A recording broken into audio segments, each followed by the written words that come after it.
Bonjour les amis, bienvenue sur C17 en direct depuis La Rochelle. Si vous aimez les belles architectures, là les amis, vous allez pouvoir vous rincer l'œil, c'est soigné.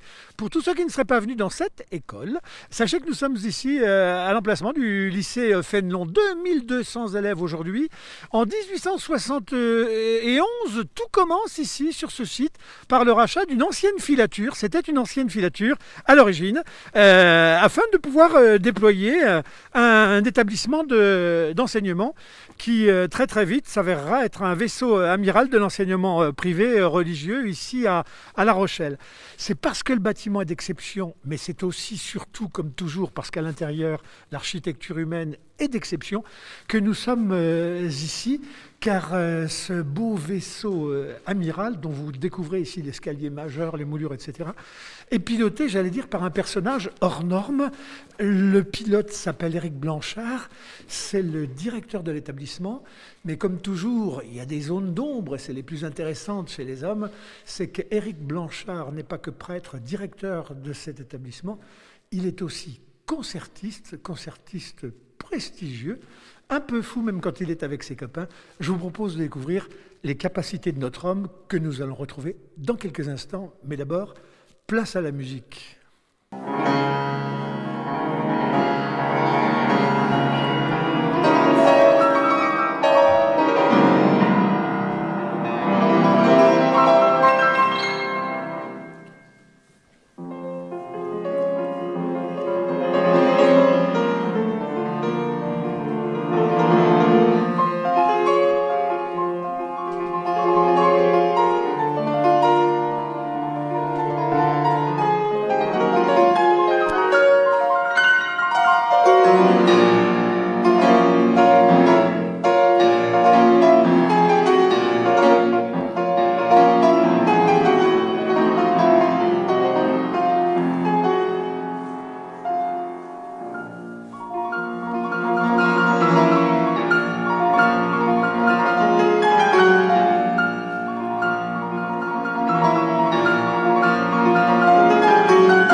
Et voilà, vous avez vu les amis, c'était rien moins que Éric Blanchard, et encore, vous le voyez sur le panneau, parce que nous sommes arrivés à son bureau, Père Éric Blanchard, le concertiste est prêtre, et il est directeur du lycée Fénelon, et de toutes les branches qui s'y ramifient. Monsieur le directeur, bonjour. Bonjour Jean-Michel, bienvenue. Jean-Michel, c'est le copain qui tient la caméra, moi c'est Denis. Pardon, j'ai anticipé. Bon, dites-moi, comment on doit vous appeler? On doit vous appeler monsieur le proviseur, monsieur le directeur, mon père, Éric? Pour vous, c'est Eric. Eh bien, écoutez, vous êtes très sympa.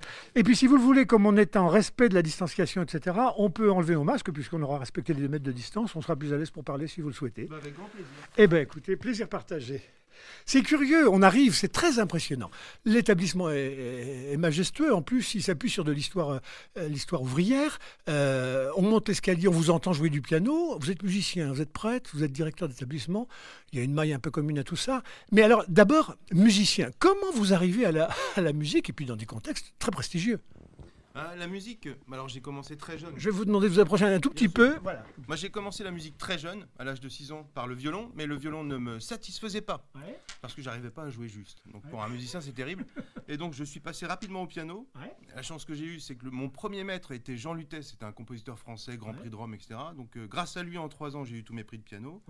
Ensuite j'ai rencontré Georges Xifra, qui fut mon maître jusqu'à sa mort. Un espèce de génie, météore musical, considéré comme le pianiste du XXe siècle. Et bon, bref, on a lié une amitié spirituelle, musicale très, très, très riche ensemble. Et avec ce travail d'année en année auprès de lui, donc j'ai obtenu des prix internationaux. J'ai commencé une carrière de pianiste. J'avais comme manager Charlie Nestor. Peut-être les plus jeunes se souviennent du M6... sur M6 de Charlie et Lulu. Oui. Charlie Nestor, c'était le Black, exactement. Donc était mon manager, il habite Miami. Donc voilà, la musique, ça a été très vite, presque malgré moi, parce que les rencontres m'ont poussé à continuer. Alors, une fois qu'on a trouvé son rythme, on s'y déploie. Mais ça commence comment? C'est les parents qui disent, alors là, écoute, hein, dans la famille, tout le monde doit faire de la musique. C'est vous qui, à un moment, échappez à la vigilance et puis décidez comment ça se passe. On vous fout dans un conservatoire d'office? Alors, pas du tout. Mes pauvres parents étaient mélomanes, mais absolument pas musiciens. Très mélomanes. Donc, il a fallu qu'ils digèrent non seulement que moi je puisse devenir pianiste, alors ça a été pour eux assez facile puisqu'il y avait voilà, des maîtres prestigieux qui m'y encourageaient, mais mon frère aussi, guitariste classique, lui est rentré premier nommé au supérieur à Paris dans la classe de La Goya, de Pedro Ibáñez. Bon, ça faisait 2 loustiques comme ça avec des trajectoires un peu hors normes. Mais ils l'ont bien vécu parce qu'on était très, très soutenus. Hein. Dites-moi, quand vous vous retrouvez à Noël en famille, etc., chacun reprend un petit instrument, puis vous faites des trucs, des bœufs, comme on dit? Alors, pour moi, être à Noël en famille, c'est compliqué parce qu'en tant que prêtre, je célèbre aussi sur les paroisses. Donc, je suis encore très sollicité pendant ces grandes fêtes liturgiques. Mais des bœufs, oui, il nous arrive d'en faire. Moi, j'ai un frère qui joue toujours de la guitare de manière merveilleuse. Donc, il nous arrive de nous taper le bœuf, comme vous dites. Ouais. Alors, dites-moi, on vous a vu là dans un beau moment de musique classique, c'est académique, etc.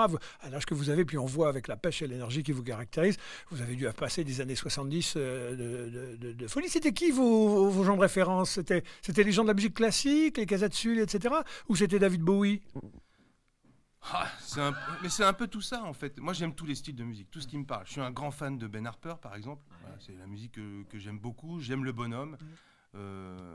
Mais dans mon panthéon d'artistes, il y avait beaucoup de compositeurs. Je pense à Chopin, Ravel, Debussy, Prokofiev, Stravinsky, etc. Et donc voilà, j'avais pas 20 berges que j'étais fasciné par ce génie musical là. Vous courriez les concerts? Pas tant que ça. Pas tant que ça, non. Les disques? Oui. Ah ouais, j'en ai dévoré, acheté, tout mon petit argent de poche passait dans les CD. Éric, alors on se demande quand on vous entend comme ça, mais comment ce garçon devient prêtre? Alors comment ça vous arrive, ça, prêtre? En plus, vous faites le séminaire pas trop tôt, mais bon, accident de parcours? Pas du tout. Non, pas un accident. En fait, quand on est plongé, immergé dans des œuvres géniales, lumineuses, il y a la question de l'origine, mais d'où ça peut provenir. Enfin, ça dépasse l'entendement, la seule raison et la seule qualité esthétique. Et donc la question de Dieu s'est posée très très tôt en pratiquant la musique. Et je sais qu'il a toujours été présent, si bien que vers l'âge de 14 ans, j'avais dit à mon frangin, tu sais, je crois que je suis appelé à devenir prêtre. Mais Éric, mais t'es pas un peu fou, t'es complètement taré, pas de femme, pas de vie affective, sexuelle, mais c'est du grand n'importe quoi. Bon, mon frangin, qui a 3 ans de plus que moi, qui me dit ça, bon, je me dis c'est peut-être pas une bonne idée. Mais voilà, je me projetais dans des visages de prêtres différents, que ce soit des prêtres africains, un peu anards, comme il en existait, un peu gauchos, comme il en existait, il en existe toujours, où j'en avais rien à faire de ça. En eux, il y avait quelque chose d'une sagesse ancienne qui les traversait, qui me fascinait. Et donc je me sentais appelé à ça. Plus tard,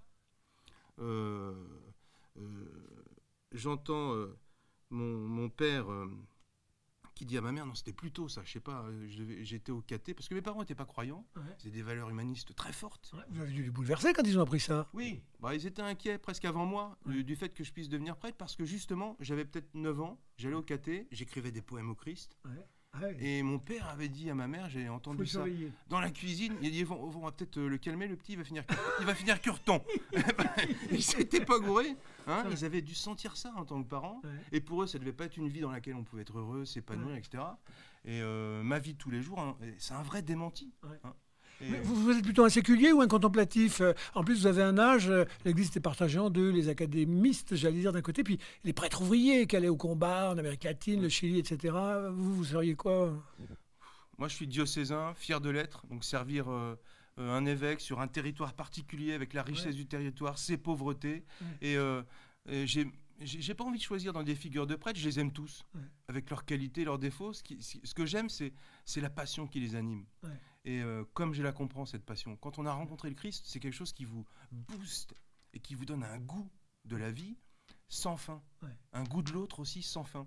Et donc, tous ces visages, pour moi, ils ont quelque chose à dire, à exprimer. Et il faut dépasser même le fait de vouloir les réduire à une idéologie. Voilà, c'est leur passion qui me touche profondément. On vous retrouve maintenant directeur d'un établissement, pas des moindres, plus de 2000 élèves ici sur la place de La Rochelle, mais avec un fort rayonnement. J'allais dire qu'est-ce que ça a à voir avec le parcours. Mais en même temps, quand on vous voit faire de la musique et comme vous en parlez, vous êtes capable de diriger ça. Vous auriez pu être chef d'orchestre, chef d'établissement, c'est pareil. Alors le lien est extrêmement pertinent. Bravo Denis, bravo. Parce que je le vis réellement comme ça. C'est-à-dire que chef d'établissement, pour moi aujourd'hui, dans mon pilotage, je le vois comme un chef d'orchestre. C'est-à-dire que je dois permettre d'entrer dans une vision, hein, la vision d'une œuvre, Moi, je compare aussi souvent Fénelon Notre-Dame, cette espèce de grand vaisseau, à une œuvre qu'on doit interpréter. Et chacun a son pupitre avec son talent propre. Il doit respecter l'altérité et en même temps l'épouser pour que l'œuvre soit unifiée. Donc mon rôle de pilote, c'est réellement donner les grands axes, les grandes orientations, fédérer les équipes, les conduire à arriver à ce rivage de la vision d'une œuvre. Donc l'image d'un chef d'établissement qui soit comme un chef d'orchestre, c'est pour moi extrêmement juste, aussi parce que un chef d'orchestre, c'est pas celui qui va jouer de la trompette, de la clarinette, du violon, du violoncelle, des percus, du piano. Non, il respecte le talent propre des uns et des autres, et il travaille à ce que ce talent soit fraternellement exécuté, pour que l'œuvre, justement, elle transmette quelque chose de l'unité pensée par le compositeur. Donc, être chef d'établissement, c'est vraiment être à la baguette, et puis c'est goûter et savourer le talent des uns et des autres qui épousent une vision donnée. C'est vraiment ça. Éric, avant qu'on se sépare, je vois là, on pourrait vous demander des tas de choses liées à vos responsabilités. Il y a des dossiers partout, c'est normal. Mais il y a un truc qui n'est pas un dossier là-bas. C'est une petite guitare. Je ne sais pas si Jean-Michel la voit, elle est à contre-jour, mais on va la sortir. C'est un décor, c'est un contreplaqué ou c'est plus qu'un décor? J'y suis super attaché. D'abord, c'est un cadeau d'un ami qui m'est cher, Jean-Baptiste Milcan, qui est Rochelet. Et ça, c'est un motu.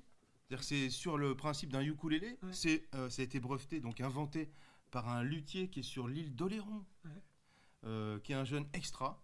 Et moi, j'étais fasciné par ce type de création, si bien que dans le collège que je dirigeais auparavant, tous les élèves étaient équipés d'un motu et pouvaient travailler la musique aussi. En jouant. Alors moi, je suis un piètre guitariste, pas comme mon frangin. Commençons tout de suite. Mieux vaut tout que jamais, je veux dire. Mieux vaut tout. Alors ça va être dégueulasse, tant pis. Voilà, donc c'est hyper pratique à jouer. C'est vraiment un petit instrument baroudeur qui coûte pas cher, et j'ai trouvé l'idée lumineuse de ce petit luthier qu'il faut aller voir sur l'île d'Oléron. J'oublie son nom, c'est Sylvain Angibault. Bon, écoutez... On retrouvera. En tout cas, c'est super. Merci en tout cas de votre accueil.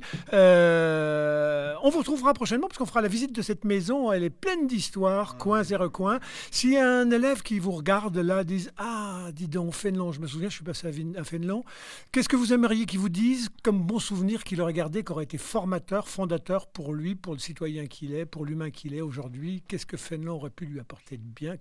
Qu'aimeriez-vous qu'il vous dise? Vous savez, moi je ne doute pas d'une chose, c'est que quand je vois la qualité des équipes, l'ensemble des personnels, les enseignants, je suis persuadé que tous ceux qui sont passés par Fénelon ont été profondément touchés par la qualité d'accompagnement des uns et des autres, la qualité éducative. Et on a tous en nous, comme ça, en mémoire, une personnalité, un enseignant qui nous a marqués parce qu'il nous a restitué à notre liberté, à notre désir de nous construire. Et je sais qu'à Fénelon, ça se vit. Je le sais. Donc ce que j'aimerais que ce gamin puisse me dire, c'est de Fénelon, j'ai appris la liberté, à être moi. Voilà, ce serait un compliment pour moi génial.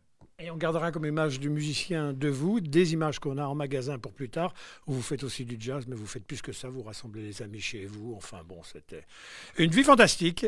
Bien, le maître de la baguette. Merci en tout cas, Éric Blanchard. Un grand merci à toi, Denis, aussi à Jean-Michel. Oui. Et au plaisir de vous revoir. Assurément. Voilà les amis. Belle rencontre encore, ça sert à ça, c'est 17, à établir des ponts avec des tas de gens qui existent, on les croise pas. Voilà, il faut les croiser, on les croise pour vous. À très bientôt.